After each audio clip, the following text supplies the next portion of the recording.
Manalamin ng kasalukuyang seguridad ng bansa. Ngayon naman ay makakausap natin si Defense Secretary Delfin Lorenzana. Magandang araw po sa inyo, Sec. Del.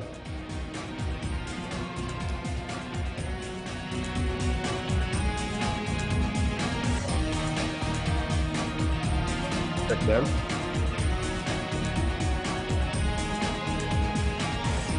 Sec. Del Lorenzana, are you...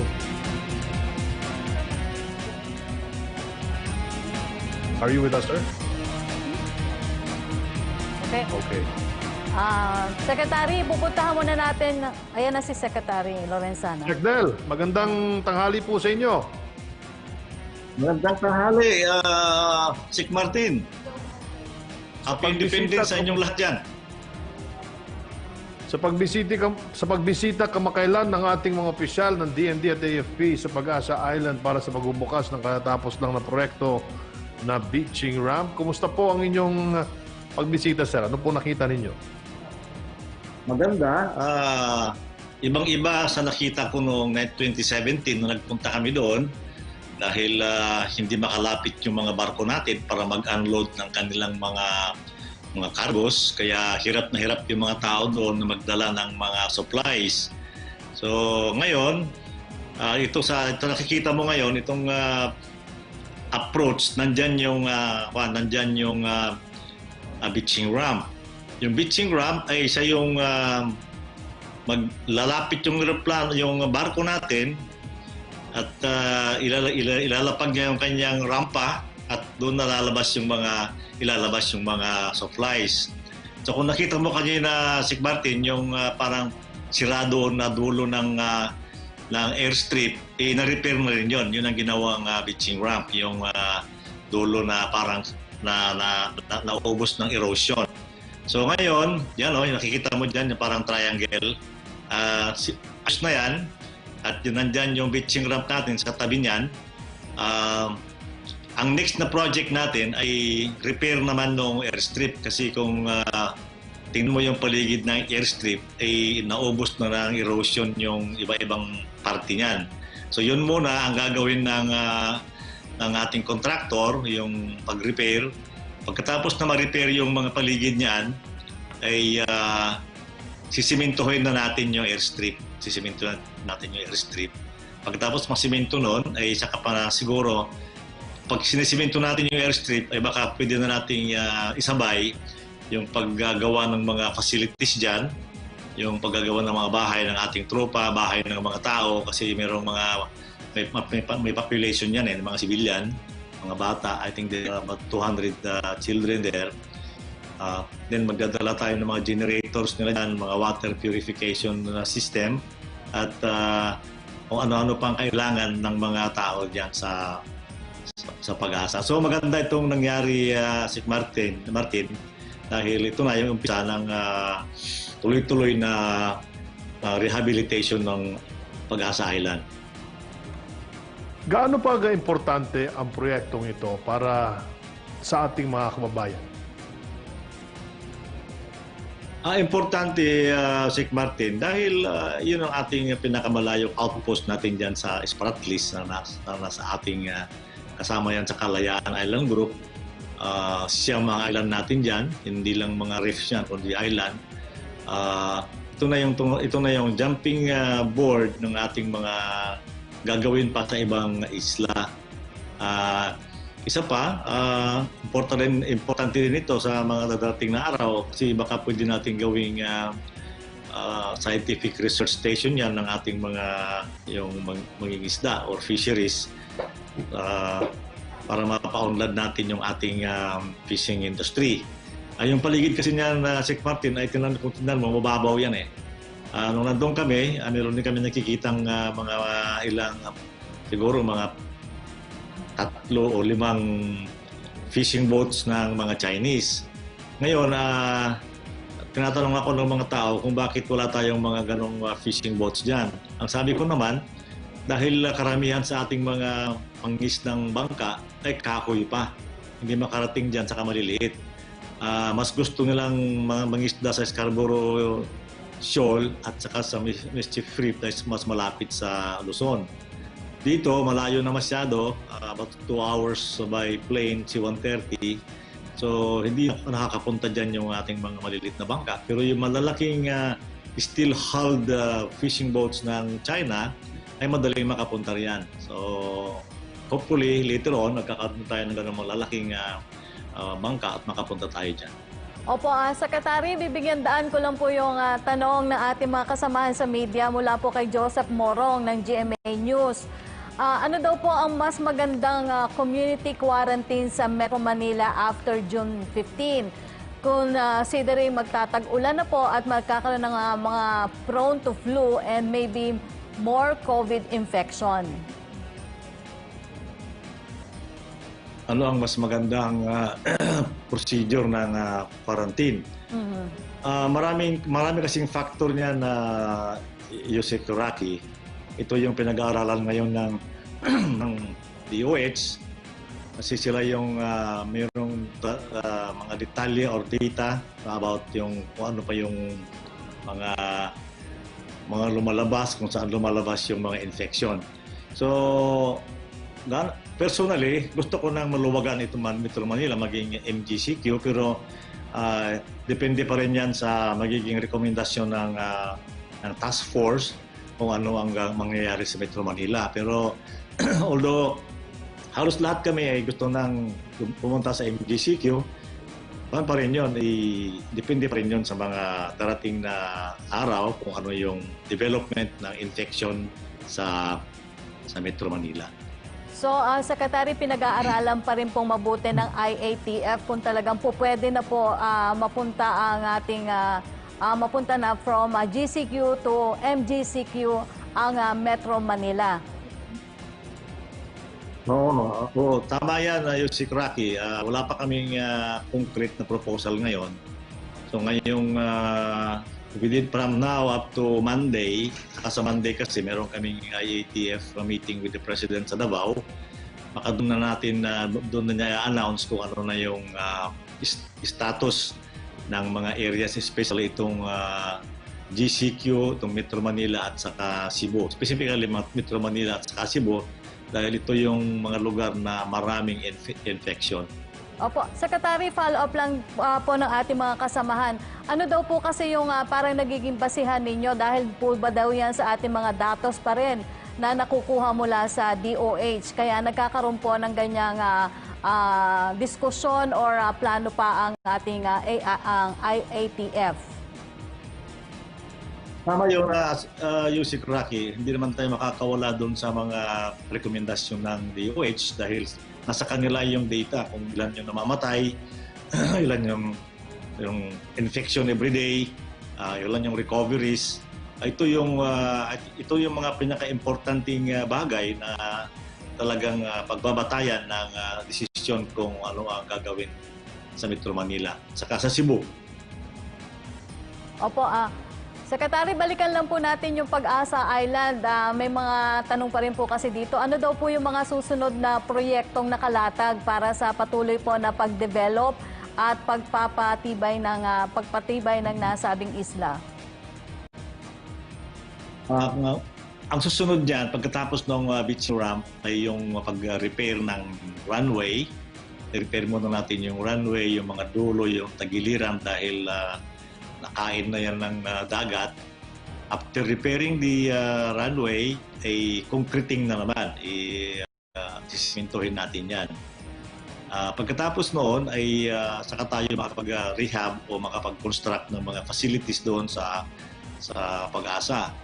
Makakapagdala tayo ng malalaking generator para sa kanilang elektrisidad at saka siguro yung water purifier para sa kanilang tubig. Yun ang ating mga proyekto sa susunod na mga buwan o next year, Yusik Rocky. Opo, Sir, bukod po dyan, ano-ano pa daw po yung mga proyekto namang nakasalang at pinaplano ng kagawaran para po sa hinaharap? Proyekto sa Pag-asa? Opo. Yun na nga, yun ang sinabi ko. Yung lahat ng construction na gagawin natin, yung airport, yung facilities, yung mga quarters ng mga tropa doon, at saka yung mga bahay ng mga residents. Meron pa din may ginagawa doon yung may ginawa din yung DOTR at saka yung Department of Agriculture, yung Bureau of Fisheries Industry at yung BIFAR, yung ang tawag nila ay yung Fishermen's Shelter. Ang shelter na ito ay yung pwedeng pagtaguan ng ating mga nangingisda kung maabutan sila ng masamang panahon sa laot diyan sa may paligid ng Pag-asa.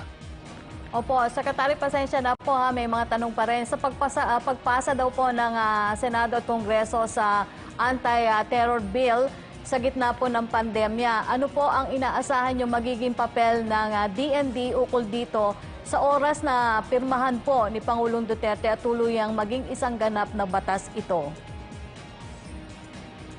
Ang epekto niya yung si Rocky, itong bagong batas na ito, kung mapirmahan ni Presidente, ay mas maganda yung ating magiging, kumbaga sa magkakaroon ng mas malakas na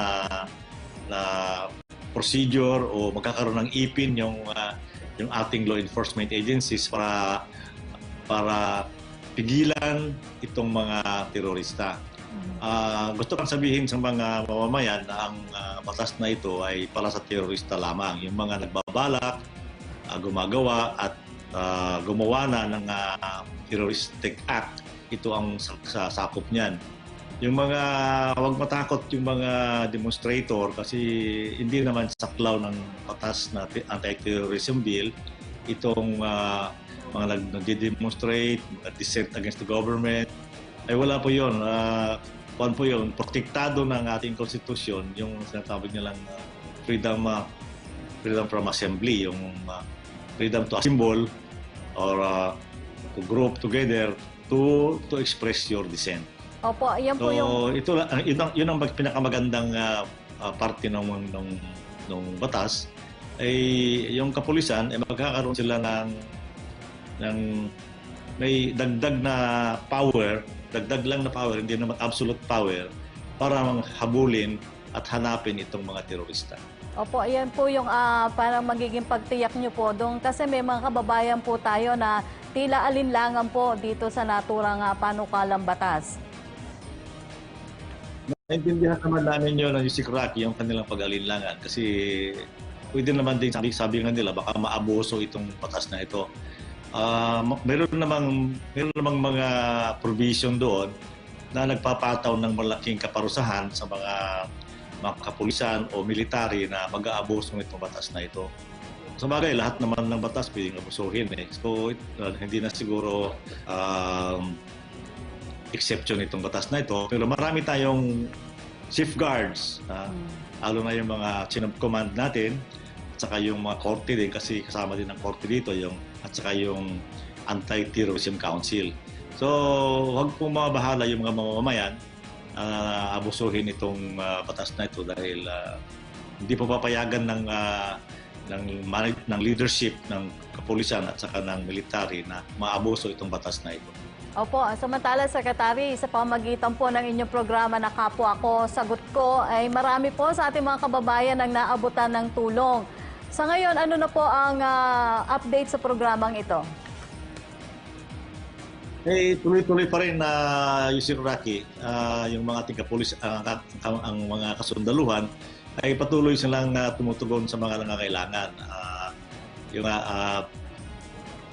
Every day that happens, doon sila, kasi alam mo naman, yung ating mga kasundaluhan ay nasa kabuuan ng ating bansa at sila ay nakakaalam po anong mga nangangailangan at yun ay tinutugunan nila kaagad.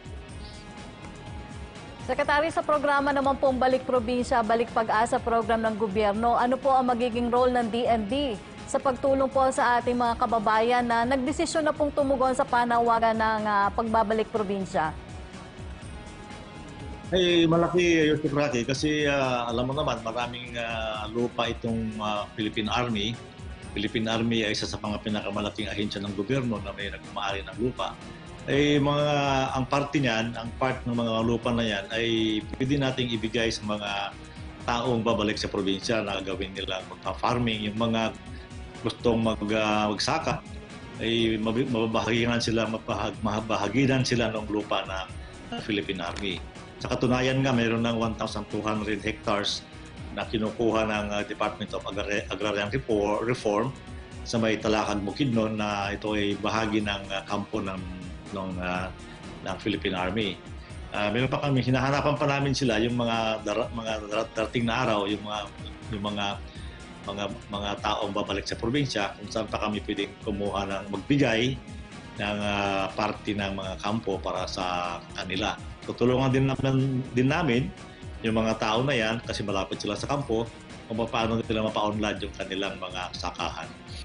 Opo, Secretary, kasi po gustong bigyan daan muna ng ating pamahalaan yung hatid tulong dito sa bansa para po yung mga stranded nating kababayan na gusto na talaga umuwi rin sa kanilang mga probinsya. Ano po ang koordinasyon na ginagawa po ng DND sa iba pang ahensya ng gobyerno? Kasi alam po natin na marami po talagang stranded dito sa Metro Manila at sa iba pang mga lugar dahil po sa COVID-19.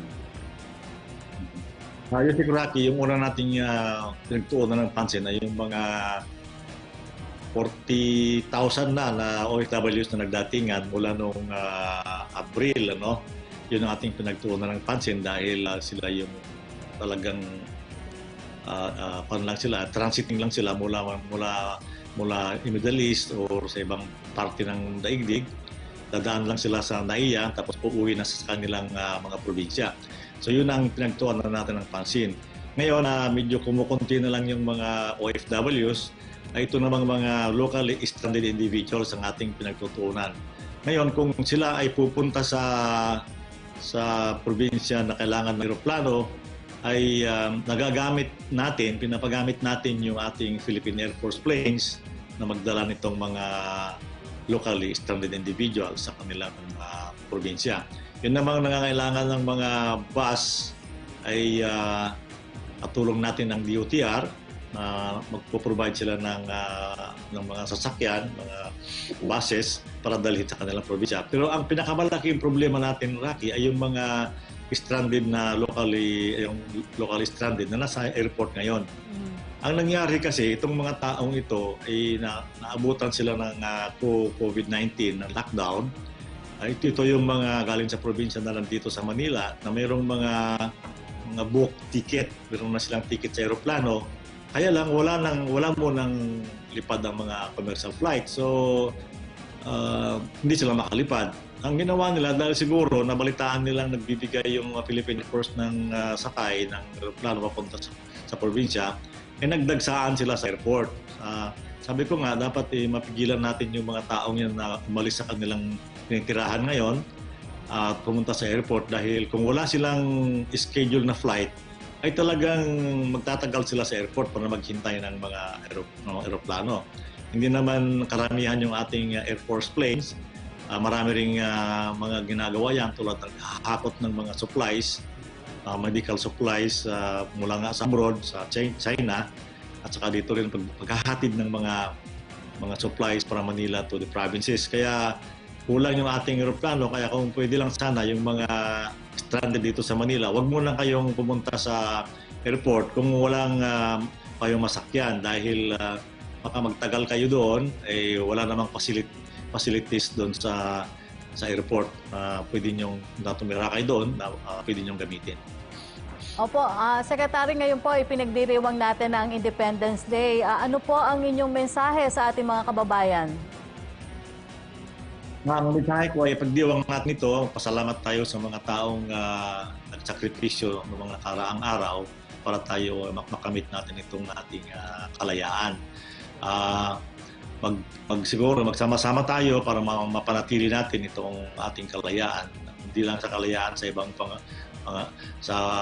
pananakop ng ibang bansa, pero kalayaan din sa mga tawag natin sa English ay freedom from poverty, freedom from want, para lahat tayo ay maging maunlad at maging matiwasay ang ating bansa. Opo, maraming salamat po, Defense Secretary Delfin Lorenzana. Mabuhay po kayo. Stay safe, Secretary. Thank you for having me. Thank you.